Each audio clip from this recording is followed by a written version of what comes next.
número 52 do capítulo 6. Ao projetar brinquedos para parques de diversões que envolvem movimentos circulares, os engenheiros mecânicos devem levar em conta o fato de que pequenas variações de acertos parâmetros podem alterar significativamente a força resultante experimentada pelos passageiros.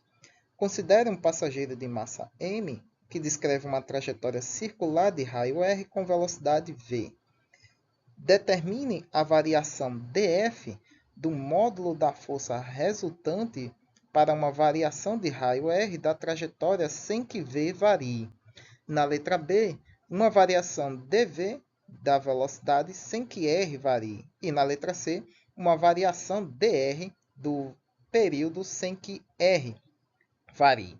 Então, nós queremos aqui pequenas variações nas grandezas que atuam sobre esse sistema e nós queremos aqui um par de cada um deles.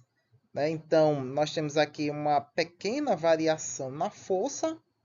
Ele determina a variação da força do módulo resultante para uma variação do raio. Então, ou seja, a gente vai ter uma pequena variação df, né, infinitesimal, que a gente sabe que a derivada é uma parte infinitesimal da nossa função, e a gente está escrevendo equações que são funções, né, que descreve aqui a natureza, né, que podem e estão sendo usadas para descrever a natureza. Então, nós vamos ter um df em função de um dr e mantendo a grandeza, a velocidade constante. Na letra B, essa pequena variação de força em função de uma pequena variação da velocidade, mantendo o raio constante. E na letra C, do período de rotação desse brinquedo que se movimenta em círculos, né? Mantendo também o raio constante. Então vamos lá. Para a letra A, nós vamos ter o seguinte, quer dizer, para todos os enunciados, né? Nós temos o seguinte. Nossa trajetória circular descrita, nós temos a velocidade linear, né, que é tangencial ao movimento circular, o raio da nossa circunferência, nós temos a força centrípeta atuante. Então, nós vamos agora para determinar essa pequena variação de força em função dessa variação do raio, né, desse brinquedo, né, que esse raio aí, né, certamente está se modificando devido às engrenagens de encaixe de um suposto brinquedo rotatório, que a gente sabe, né, que os encaixes de um mecanismo eles oscilam a sua posição, né? Então, certamente eles vai oscilar, vai ter pequenas oscilações no raio da sua trajetória devido a todo o maquinário que suporta esse objeto e mantendo a velocidade desse objeto constante. Então, nós temos o seguinte. Esse df é a nossa força centrípeta. Então, nós temos aqui a nossa equação da força centrípeta, que depende da massa, da velocidade e do raio. Porém, a gente quer uma parte infinitesimal de variação, uma taxa infinitesimal da variação dessa força. Então, nós queremos um df em função do raio. Então, temos df sobre dt. Então, o que significa aqui que o nosso raio ele vai variar. E como é que a gente resolve isso? Derivando essa função. Né? Então, nós temos aí que df, que é a derivada da força centrípeta, é a massa vezes a velocidade ao quadrado sobre r, dr. Né? E aí, vamos derivar dr. M e v serão constantes. Né? Que a massa, a gente nem precisa dizer que a massa é constante. Então, separando o que é constante da nossa derivada, a gente tem o nosso R, que é o raio da circunferência, que está no denominador. A gente escreve ele dessa forma aqui, R a menos 1, na forma de potência. Então, derivando essa variável, a gente vai ter aí um df igual a menos mv quadrado, r elevado a menos 2. Né? Para quem não lembra, né? Ou quem chegou até aqui ainda não sabe como é que é a derivada. Né? Então, você tem a nossa variável, que aqui nesse caso é o r. O expoente dela desce para multiplicar a base, né? Ou seja, menos 1 desce. Então, menos 1 vezes mv quadrado dá menos mv quadrado, né? Porque 1 não interfere. E você subtrai o expoente por menos 1. Então, se eu já tinha menos 1 fica menos 2. Tá? É uma explicação rapidinha para quem aí não está ciente, né, ou esqueceu de alguma forma, ou, né, precisa dessa pequena explanação. Então, isso significa que, reorganizando, né, se você tem uma variável ou um termo elevado a um expoente negativo, significa que esse termo ele está no denominador da expressão. Então, colocando ele de volta no seu lugar, né, no seu denominador, nós temos que a taxa de variação dessa força em função da taxa de variação do raio depende aí de menos a massa vezes velocidade ao quadrado sobre o raio ao quadrado.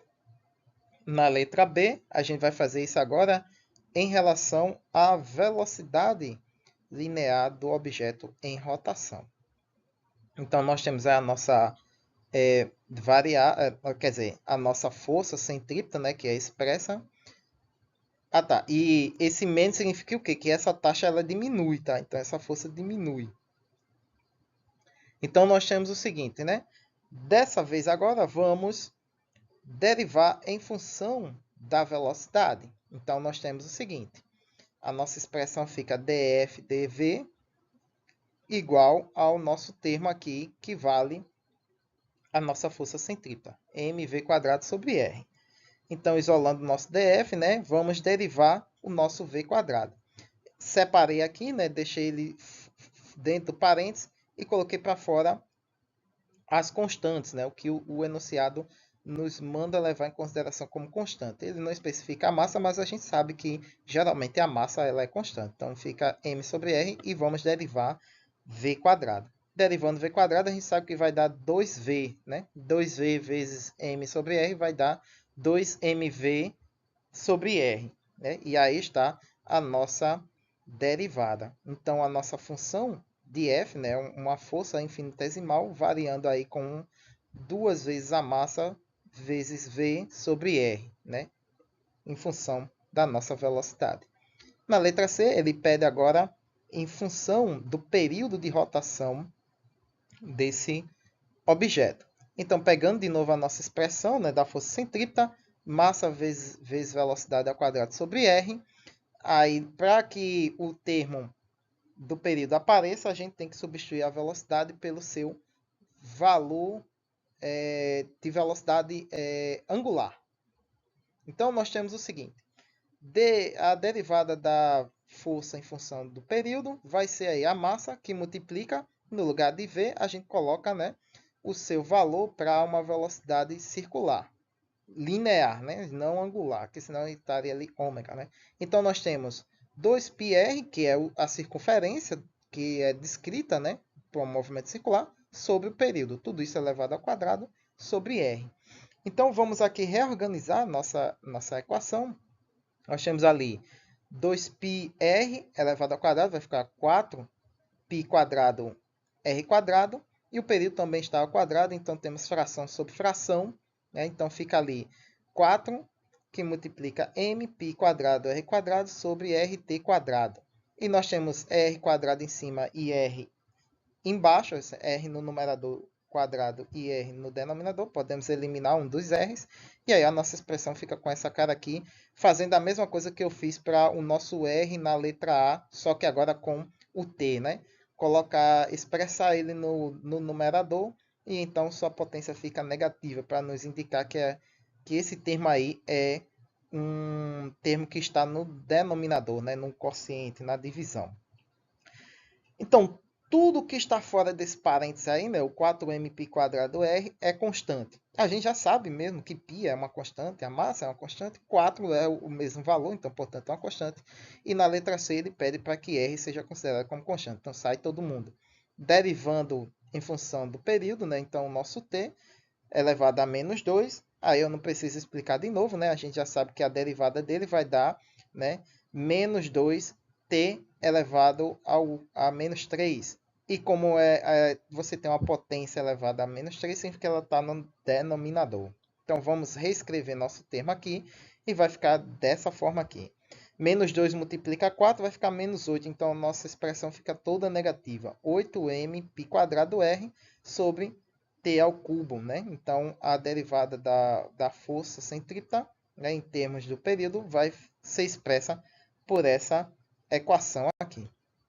Muito bem, pessoal. Espero que tenham gostado, tenham compreendido, que tenham entendido como é que se resolve essa questão. Críticas, dúvidas e sugestões aí na caixa de comentários. Curtam, compartilhem e, se puder, se inscrevam no canal, principalmente se você é novo. E até a próxima questão.